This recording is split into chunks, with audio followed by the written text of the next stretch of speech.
Thank you for joining us for this sermon podcast from the Congregational Church of Needham, Massachusetts, United Church of Christ, where no matter who you are or where you are on life's journey, you're invited and welcome. Our sermon for today, Sunday, August 30th, 2020, is entitled Job Laments, Seeking Understanding When Everything Has Fallen Apart. If you enjoy this podcast and would like to learn more about our open and affirming ministries at the Congregational Church of Needham, simply head over to our website, www.needhamucc.org. Thank you. Our scripture reading today, and the basis of our meditation together, is the book of Job. And rather than cherry-picking a few verses here and there from this beautiful, challenging, philosophical, and poetic work, I've tried to focus instead on some of the book's core questions. Why do good people suffer? Why does anyone suffer? Is God really in charge? And is God really good? And how can we possibly understand the world, especially when our lives come unraveled? Job is a part of what's called the wisdom literature in the library of the Bible. And one of the points the book asks us to consider is whether there is perhaps a profound difference between wisdom and understanding. The book of Job asks us to consider whether understanding might be overrated or even impossible to achieve. Maybe in the face of an overwhelming world, true wisdom lies elsewhere. Maybe God dwells elsewhere, maybe even with us.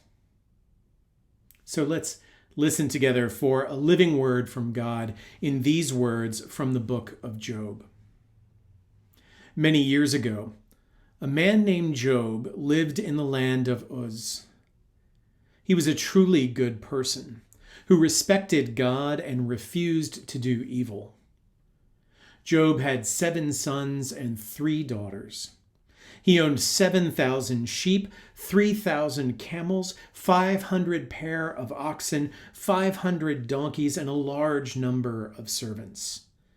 He was the richest person in the East. Job's sons took turns having feasts in their homes, and they always invited their 3 sisters to join in the eating and drinking. And after each feast, Papa Job would send for his children and perform a ceremony as a way of asking God to forgive them of any wrongs they may have done. He would get up early the next morning and offer a sacrifice for each of them, just in case they had sinned or silently cursed God. Job's sons and daughters were having a feast in the home of his oldest son when someone rushed up to Job and said, "While your servants were plowing with your oxen and your donkeys were nearby eating grass, a gang of Sabaeans attacked and stole the oxen and donkeys. Your other servants were killed, and I was the only one who escaped to tell you." That servant was still speaking when a second one came running up, saying, "God sent down a fire that killed your sheep and your servants. I am the only one who escaped to tell you." Before that servant had finished speaking, a third one raced up and said, "3 gangs of Chaldeans attacked and stole your camels. All of your other servants were killed, and I am the only one who escaped to tell you." That servant was still speaking when a fourth one dashed up and said, "Your children were having a feast and drinking wine at the home of your oldest son, when suddenly a windstorm from the desert blew the house down, crushing all your children. And I am the only one who escaped to tell you." When Job heard this, he tore his clothes and shaved his head as a sign of his great sorrow. He knelt on the ground and painful sores began to break out all over Job's body, from head to toe. Then Job sat in the ash heap to show his sorrow.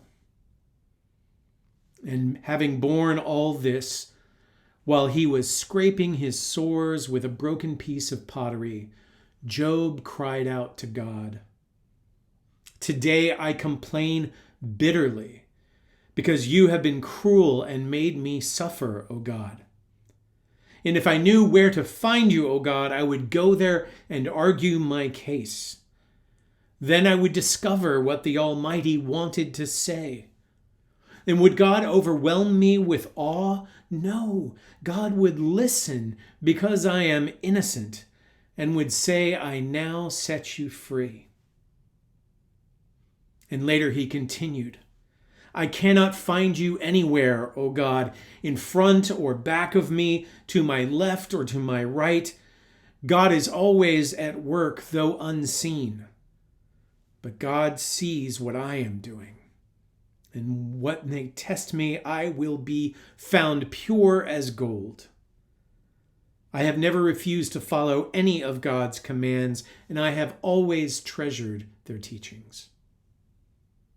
But God alone is God, and who can say no? God does as God pleases and will do exactly as they intend with me. Merely the thought of God Almighty makes me tremble with fear. God has wrapped me in shadow, but I refuse to be silent." And later still, he continued his complaint. "How then can I possibly argue my case with you, O God? Even though I am innocent, there is only God to beg for mercy. And if God came into court when I called, they would not hear my case. They would strike me with a storm and increase my injuries for no reasons at all. Before I could get my breath, my miseries would multiply. God, you are so much stronger than I am, and who would call me into court to give me justice? Even if I were innocent, God would prove me wrong. I am not guilty, but I no longer care what happens to me. What difference does it make? God destroys the innocent along with the guilty. When a good person dies a sudden death, I am sure that God sits back and laughs. And who else but God blindfolds the judges, then lets the wicked take over the earth? Then, as long-suffering Job was still making his complaint to God, as from the heart of a whirlwind, a tornado, a hurricane, the Lord spoke up to answer Job's charges. From out of a storm, the Lord said to Job, "Why do you talk so much when you know so little? Fair is fair.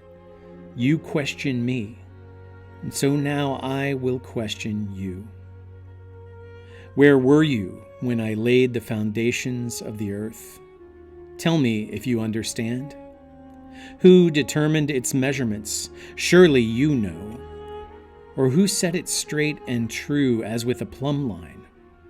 On what were the bases of the universe sunk? Or who laid its cornerstone when the morning stars sang together and all the angels shouted for joy? Or who built a crib for the sea when it first burst forth from the womb?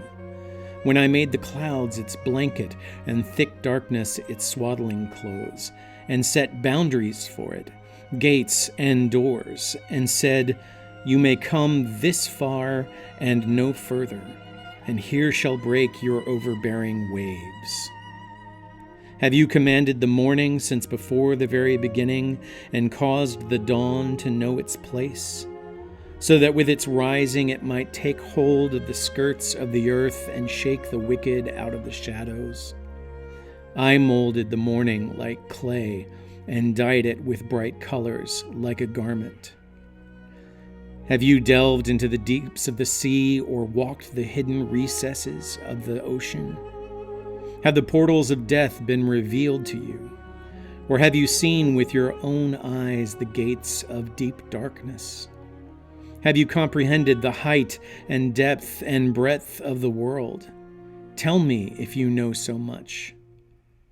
Do you know the way to the dwelling of light itself, and to the place of darkness, that you may guide it home and may track it to its lair? Surely you know, for you are so old and so venerable and so wise. Have you seen the storehouses of the snow? Or have you entered into the armories of the hail, which I have stockpiled like weapons for the time of trouble? What is the way to the place where the sun starts, or where the east wind is scattered upon the earth? Who has carved out the waterworks of the rain and paved a way for the thunderbolts, to bring water to a land where it profits no one, on the desert which is empty of human life, just to satisfy the waste and desolate land and to make the ground put forth grass? Does the rain have a parent? Who has sired the drops of dew? From whose womb did the ice come forth?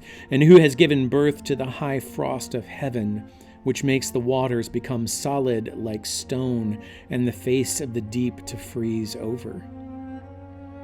Can you bind the Pleiades with a chain, or loose the cords of Orion?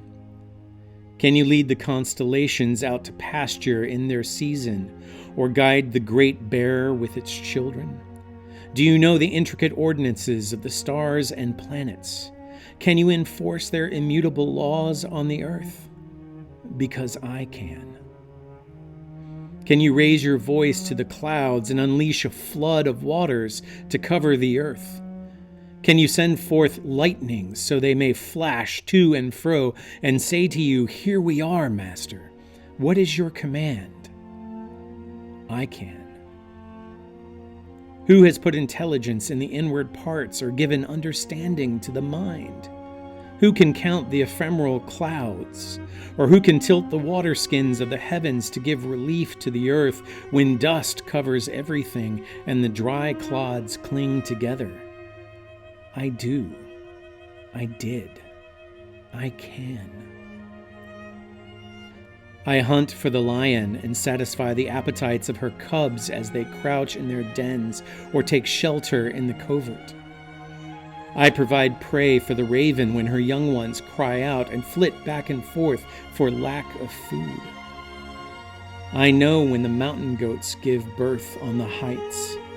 I midwife the calving of the deer in the woods.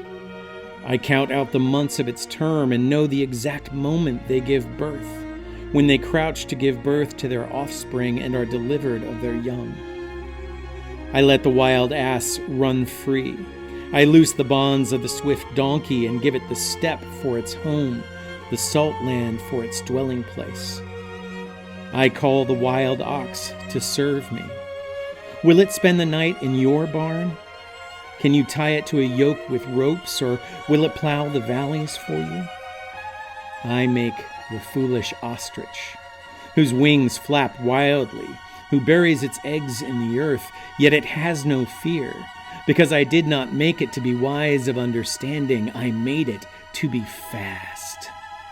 When it takes off, it puts horse and rider to shame. I give the horse its strength and clothe its neck with a mane. I make it leap like a grasshopper. Its majestic snorting is awesome. It laughs at fear and is not dismayed. It does not turn back from the battle, but when the trumpet sounds, it says, "Let's go." It is by my wisdom alone that the hawk soars and spreads its wings aloft. It is at my command that the eagle mounts up and makes its nest on high in the mountain crags. I know all this and more. I do all this and more.